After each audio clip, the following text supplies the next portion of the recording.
이번엔 멕시코 현지 연결의 분위기 살펴보겠습니다. 멕시코 한인 회장을 지냈던 엄기웅 변호사 연결돼 있습니다. 변호사님 나와 계십니까?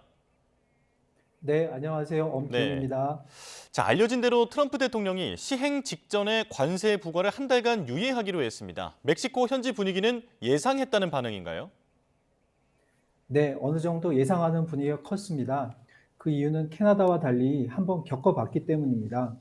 이미 6년 전에 매우 유사한 상황이 있었고, 당시 멕시코는 협상단을 미국에 보내서 국경을 강화하기로 하고, IEPA 행정명령에 의한 관세 부과를 무마한 적이 있습니다.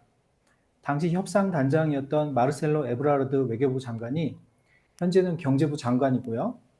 당시 대통령의 오른팔이었던 셰인바움이 현재 대통령입니다.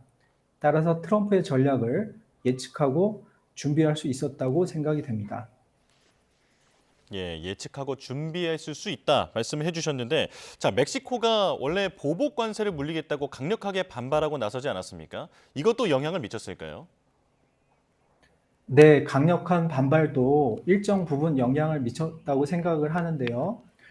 하지만 강력한 반발보다 트럼프가 원하는 것을 유연하게 들어줄 수 있다는 협상적 접근이 더 중요한 요소였다고 생각이 됩니다.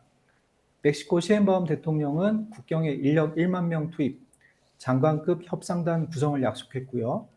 캐나다 트리도 총리도 국경 강화 계획에 13억 달러 투입, 국경에 인력 1만 명 투입 등을 약속하지 않았습니까? 트럼프 대통령은 추상적인 것은 싫어하는 것 같습니다. 트럼프 대통령이 원하는 것을 구체적인 수치로 통 크게 들어주니까 관세 유예를 이끌어낼 수 있었다고 봅니다. 앞으로도 트럼프는 무역 역조 현상을 극복하기 위해서 멕시코와 캐나다의 자구적 노력을 강력하게 요구할 것이라고 생각합니다. 예를 들어서 USMCA 조기 개정을 요구하는데요.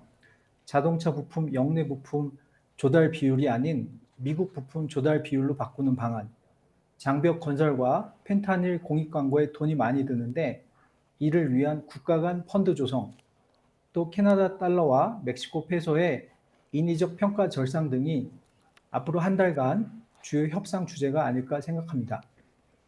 예, 일단은 구체적인 협의 실행안 이행 계획이 주요 이유다라고 볼 수 있을 것 같은데요. 자, 불확실성이 여전한 만큼 현지 우리 기업들이 걱정입니다. 생산 거점을 멕시코로 확대한 경우가 많다고 하는데 현지의 한국 기업들 영향은 어떻습니까? 현재 한국 기업들은 일단은 상황을 예의주시하고 있습니다. 이미 6년 전에 한번 유사한 상황을 겪은 만큼 멕시코 정부가 미국 정부와 잘 협상해서 현재 상황을 타개해 줄 것을 기대하고 있고요. 또 빨리 한국의 정치 상황이 안정되어서 한국의 대통령이 멕시코에 방문하셔서 양국 간의 굵직한 현안을 해결해 주기를 기대하고 있습니다. 예, 자, 한 달 유예, 그러니까 한 달의 시간이 남아있긴 합니다만 한 달 뒤에는 다시 관세 전쟁이 격화할 가능성이 있다라고 볼 수 있을 것 같습니다. 자, 지금 이 관세 불안 해소됐다고 볼 수는 없는 거겠죠? 네, 맞습니다. 아직 완전히 해결된 것이 아니기 때문에 관세 전쟁의 가능성은 아직 남아 있습니다. 트럼프 대통령은 관세를 통해서 미국의 무역 적자 문제를 완화하는 한편 감세 기조 이행에 따르는 세수 부족 문제를 완화하고 제조 기반을 미국으로 회귀시키겠다는 국정의 기본 구상이 바뀐 것은 아닌 것으로 보입니다. 19세기 말에 맥킬리 상원 의원이 발의한 50% 관세 법안으로 미국은 보호무역 효과를 본 적이 있습니다. 맥킬리 상원 의원은 이 덕분에 대통령까지 됐고요. 미국은 20세기에도 1930년대 대공황 때나 1970년대 석유 파동 시에도 보호무역 정책을 편 적이 있습니다. 하지만 19세기에서 20세기 그리고 21세기로 올수록 일시적인 효과는 봤지만 후폭풍이 거세서 오히려 미국에게는 좋지 않았다고 생각합니다. 특히 21세기에는 고도로 국제 분업화가 진행되어서 원료부터 완제품까지 100% 자국 생산이 가능한 나라는 이 지구상에 하나도 없습니다. 이러한 상황에서 미국 소비자의 편익을 담보로 한 관세 전쟁은 득보다 실이 많지 않나라는 생각을 하게 됩니다.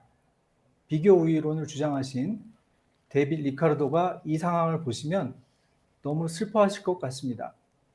오히려 미국이 찾을 수 있는 근본적인 해결책은 WTO의 기본 정신인 수출 보조금 금지, 공정한 노동의 대가 지급과 공정한 생산에 따른 공정한 무역, 관치금융 배제, 관치경영 배제 등을 중국 같은 나라들이 강하게 요구하고 이를 지키게 하는 것이 더 맞는 길이 아닐까라는 생각을 합니다.